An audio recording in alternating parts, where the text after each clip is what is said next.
ज्या महिलांचे दात हसताना दिसत नाहीत किंवा थोडेसे दिसतात आणि गाल थोडेसे फुगलेले असतात आणि त्यांचे डोळे हसताना बंद होत नाही, त्यांना सर्वोत्तम मानले जाते.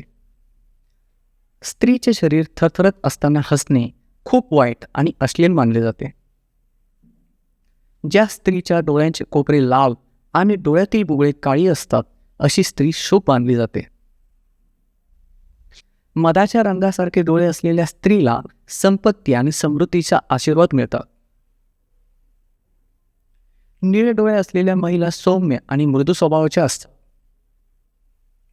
पूर्णपणे काळे डोळे असलेल्या महिला शक्तिशाली, दृढ निश्चयी आणि उत्साही असतात.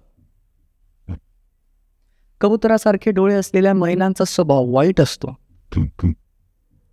जर एखाद्या मुलीच्या डाव्या गालावर तीळ असेल तर तिला नेहमीच गोड पदार्थ खायला मिळतात. जर एखाद्या मुलीच्या कपाळावर दोन्ही भुवयांच्या मध्ये तीळ किंवा चामखीळ असेल तर ते राजकीय यशाचे लक्षण आहे.